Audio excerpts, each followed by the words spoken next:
Yes, there's been a declaration of an intention to achieve a rapprochement. Both countries would benefit if this could really happen, because Ukraine would receive a secure north, and Belarus would receive, again, better additional opportunities for its re-engagement with the West, but it would also receive some economic opportunities, being a transit state, being a kind of a hub, a center of a transit trade between Ukraine and Russia, which cannot be done directly.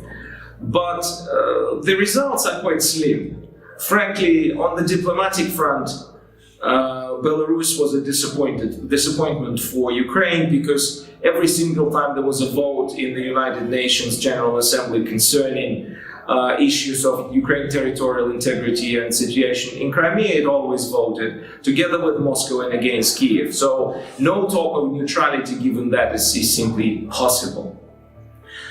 Ukrainians have very serious security concerns. Every time Russians and Belarusians have joint exercises, and there will be new large-scale exercises next year, Union Shield 2019. So every time that happens, Ukrainian military express their concerns.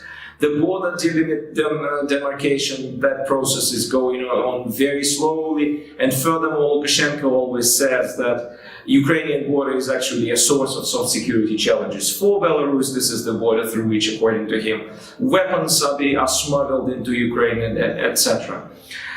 There's very little done in the sphere of military technical cooperation. Even the opportunities in the economic sphere and cultural sphere were not used at full. And again, the reason is very simple and the same. There's no trust in this relationship. Ukrainians believe that Belarus is Russia's security and military ally. They have proofs because, again, for instance, terrible proofs about security cooperation between Belarusian and Russian security services. When a Ukrainian net activist was kidnapped on the territory of Belarus and is now in jail in Rostov in Russia.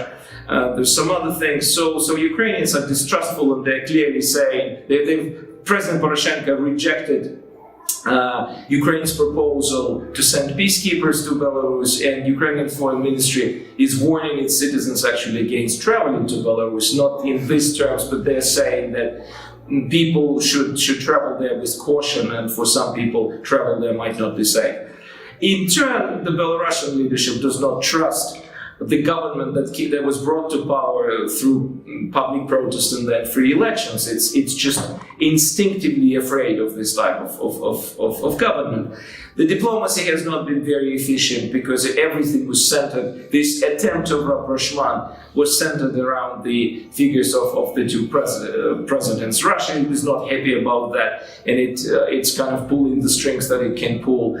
The West is of two minds of whether it should be happening. So it's not happening in reality. This is not a partnership in the making.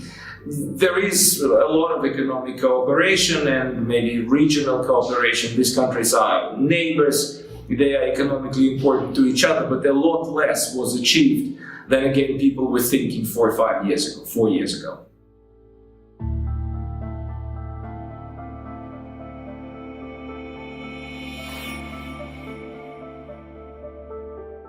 I think people should be taking this, well, they should be aware of this scenario. After Crimea, a lot of things which would have to be seen as absolutely not plausible, they have to be looked at as much more plausible than before. So I would not be surprised if such a scenario is really being discussed somewhere. But I just don't think this would be necessary for Russia, because given the degree of Belarusian dependence on Russia, it doesn't have much space to go west.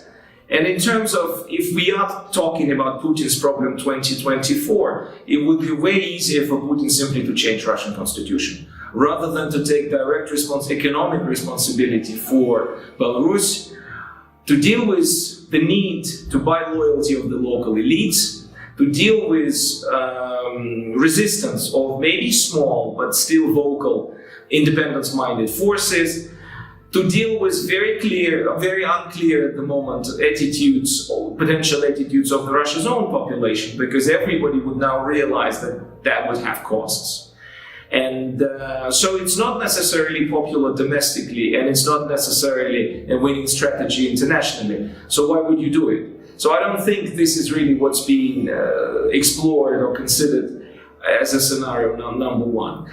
As for Russian policy, I think Russian policy is clear enough, been talking about that before. It will be aimed at further limiting Belarus of maneuver in space. What the West can do, very little. I mean, I would say it cannot match what Russia is doing. It cannot overpay Russia. What it can do and what it has to do is to promote reforms. Because the only possibility to guarantee Belarus's resilience and maybe in the end its survival as an independent state is to make it economically viable and is to help Belarusian political national identity to grow. You cannot do it in a country which is following Lukashenko's agenda, according to which Russia is the closest ally and Belarus and Russia will do all the things together. There has to be something else. And but the West would have to start with promoting economic reforms, which it is not doing. I mean, I have to say that the IMF is actually doing a good job because it has an uncompromising attitude. It refuses to give the money unless guarantees are issued that reforms will start for real. I think Minsk realizes that, and therefore there is no deal. But for as long as there is no deal with the IMF, we are basically facing a dead end. But that doesn't mean that the West should completely forget about it and make more concessions. It has to be consistent. It has to follow principled attitude, at least on the issue of economic reforms, if it cannot follow a principled attitude on the issue of domestic political liberalization.